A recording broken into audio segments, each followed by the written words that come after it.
Hey everyone, welcome to This Explainer. I'm honestly so thrilled you're tuning in today because we're looking at something that is just profoundly important and honestly incredibly practical. We're going to take decades of marriage counseling wisdom, stuff gleaned from hundreds of couples facing every conceivable crisis, and distill it into real, actionable daily habits. So if you've ever found yourself wondering what actually keeps love breathing and alive over the long haul, you are definitely in the right place. We're skipping all the academic fluff today and getting right down to the bedrock of how to build a relationship that truly lasts. Let's get into it. Take a look at that number, 5. Yep, just 5. A veteran marriage counselor, after spending years right in the thick of it, ruthlessly boiled down everything they learned to just this single digit. We're not talking about 10 complicated rules or 7 complex academic theories. It's just 5 interconnected foundations. And it's a list that's surprisingly simpler, but honestly, substantially harder to actually practice than you might expect. And the source points out a very real, very raw truth here.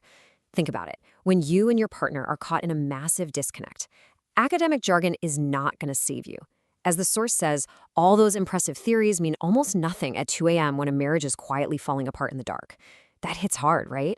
That's exactly why we're dropping the clinical terminology today. We need raw, field-tested truths. We need to know what actually works when the lights are off and things just feel impossible. Okay, let's dive into this. Foundation number 1 is trust. But listen, we need to completely reframe how we typically think about this word. Trust is not primarily about fidelity. I mean, yes, obviously fidelity profoundly matters for sure, but it's actually just one expression of something much larger. Trust at its core is the fundamental feeling of safety. It's like the invisible architecture of your marriage that basically says, hey, I am safe with you. You're safe to be imperfect, safe to fail without being diminished, and entirely safe to not have it all together on those days when you absolutely do not have it all together. Now, you might be wondering, if trust equals safety, how do we lose it? Well, it's usually not one massive explosion or catastrophic betrayal. Actually, it is the slow drip of destruction. It breaks my heart to say it, but marriages usually crumble in the dark through this quiet accumulation of just small unreliabilities. It's those promises that get casually broken. It's a private confidence carelessly shared with a friend. It's when you express a deep fear, and instead of taking it seriously, your partner just dismisses it. When you say one thing and do another over and over, that gap between your words and your actions, it becomes a massive canyon that the marriage simply can't cross. But hey, here is the good news, and really the core actionable focus of our explainer today. Safety isn't automatic. It's built. You build it daily. These are the micro moments required to painstakingly create that daily safety between you and your partner. It happens in the thousands of tiny moments where one of you reaches out, maybe you're tentative, maybe you're downright terrified, and the other responds with care rather than contempt. It's about choosing to listen with curiosity instead of judgment, and it's offering steadiness rather than volatility. It's literally a daily practice. You have to actively build this safety every single day. And this brilliantly illustrates exactly why we just spent so much time on foundation number 1. Trust is the architecture. Everything else is interior design. Think about a house. When trust is intact, everything else is totally workable. You can argue, you can grow, you can be super vulnerable because you know the house isn't going to collapse on you. But without that architectural safety, your marriage kind of just becomes a performance where both people are quietly building walls. So let's take a look at the interior design of that house now. Which brings us to foundation number 2, communication.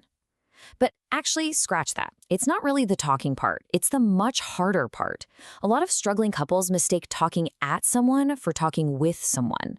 Talking at someone is basically just unloading all your grievances. It's a monologue wearing the costume of a conversation, Talking with someone, on the other hand, requires something incredibly demanding. It requires genuine curiosity about your partner's inner world. It's having the capacity to hold your own perspective loosely enough that your partner's truth can actually land and maybe even change you.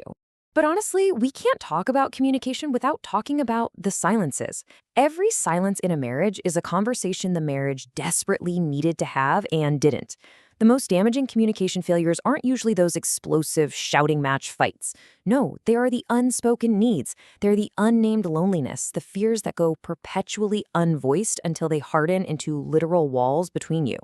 And those unspoken conversations, they don't just magically disappear. They sit there. They grow heavy in the dark, and eventually they explode as absolute resentment.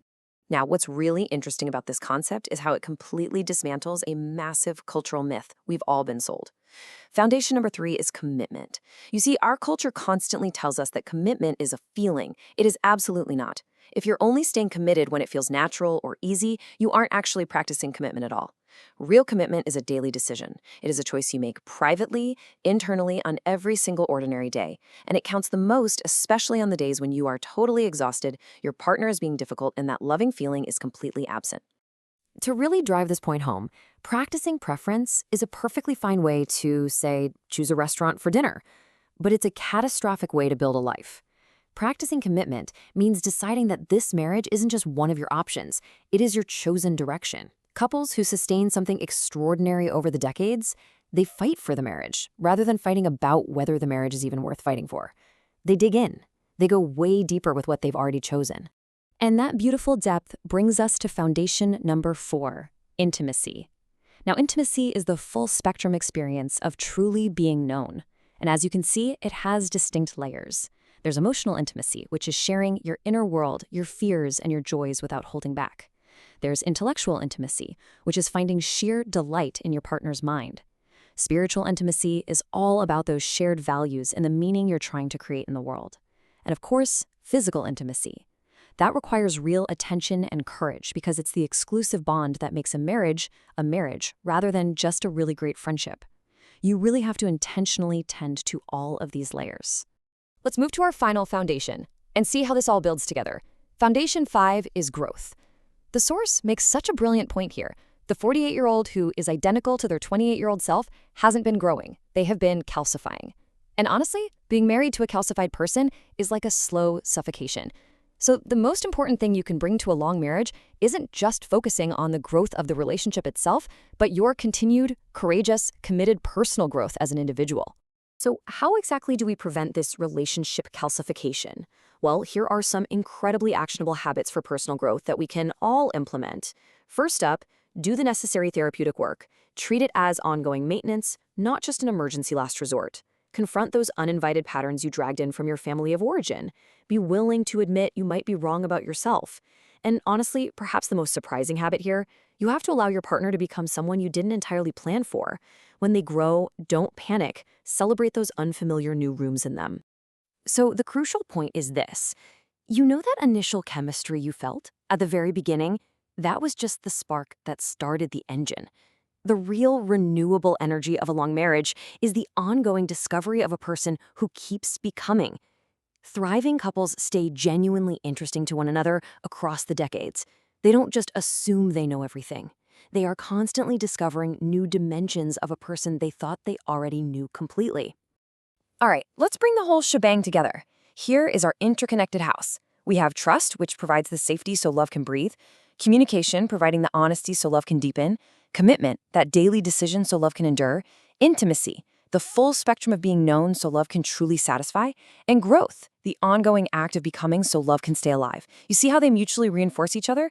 When one pillar is neglected, the whole house starts to weaken. But when you actively tend to all 5, you are building something truly extraordinary.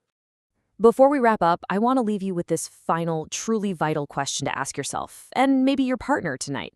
Are you both still becoming, or have you quietly stopped paying attention? Look, the work isn't easy, but it is absolutely within your daily reach. So keep reaching out, keep building that safety, keep becoming. Thank you so much for hanging out with me for this explainer, and I'll catch you next time.